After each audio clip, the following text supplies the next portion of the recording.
કુરુક્ષેત્રના મેદાનની અંદર યુદ્ધ ચાલી રહ્યું છે અને એ સમયે દુર્યોધનના 99 ભાઈનું મૃત્યુ થઈ ગયું છે. હવે મનમાં વિચાર કરે છે, પોતાની એક જાંઘ તૂટી ગયેલી છે.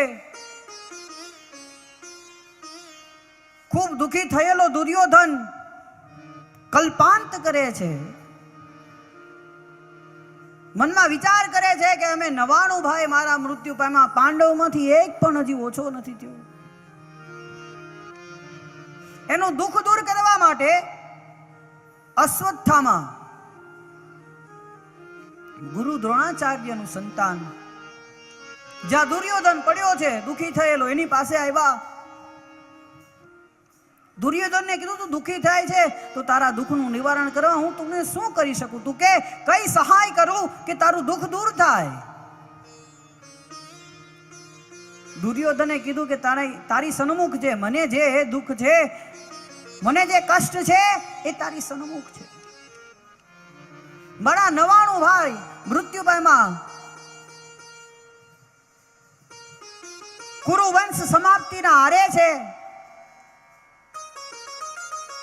પણ પાંડવમાંથી એક પણ પુત્ર કે એક પણ ભાઈ ઓછો નથી થયો. આજે અશ્વત્થામાએ કીધું કે જો તને પ્રસન્નતા પ્રાપ્ત થતી હોય તો આગળ જ પાંડવોના માથા લઈ આવીને તારા ચરણમાં મૂકું. દુર્યોધન મનમાં વિચાર કરે છે કે આવડું મોટું યુદ્ધ થયું, કોઈ પાંડવોનો વાડ વાકો ન કરી શકો ને આ એમ કે છે કે પાંડવોના માથા લઈ આવો.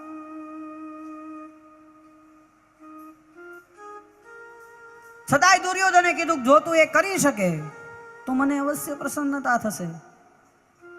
હવે દુર્યોધનને ખબર છે કે અશ્વત્થામાથી આ થશે નહીં, અને અશ્વત્થામા પણ જાણે છે કે યુદ્ધના મેદાનમાં તો કદાચ અર્જુનને હરાવો એ સંભવ નથી. સામી છાતીએ જો યુદ્ધ કરીશ તો એ શક્ય નથી કે હું એને મારી શકું. કરુણ મનસુબો ઘડ્યો, વિચાર કર્યો.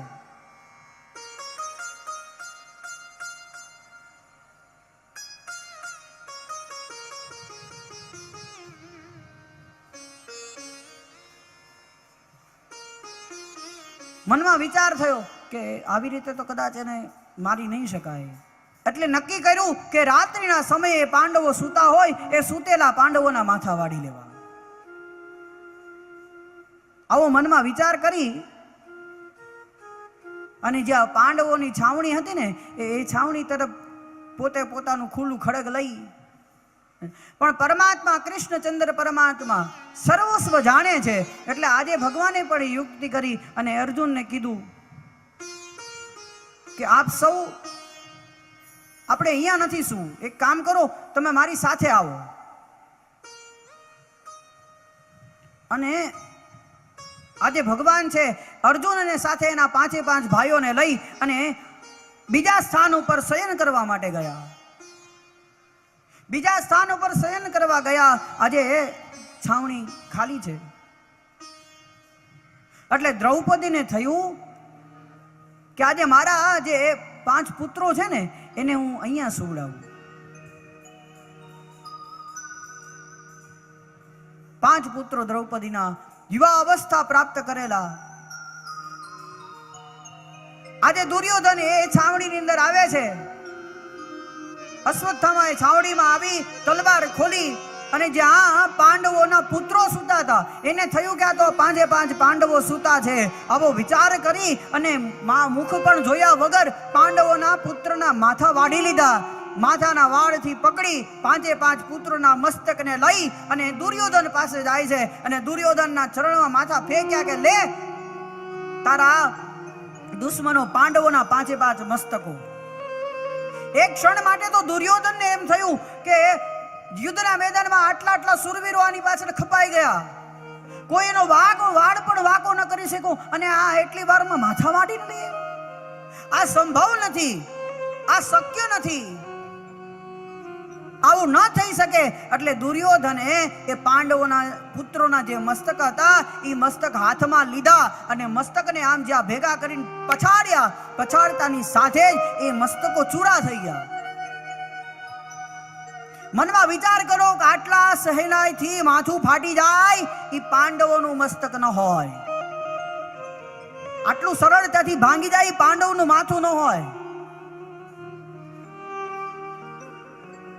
તપાસ કરતા ખબર પડી કે એ પાંડવો નહીં પણ પાંડવોના 5 પુત્રો હતા. એક ક્ષણ માટે તો આજે દુર્યોધનને પણ દુઃખ થયું કે અરે અશ્વત્થામા ત્યાં શું કરી નાખ્યું,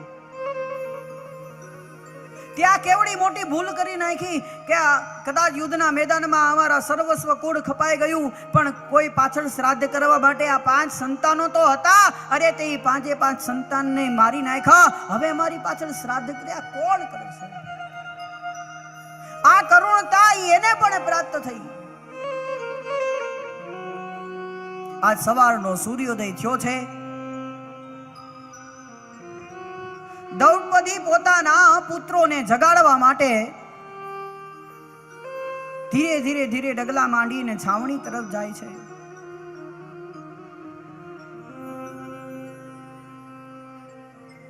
આપ સૌને મારું વ્યાસપીઠ ઉપરથી નિવેદન છે કે આપ વિક્ષેપ ન કરો.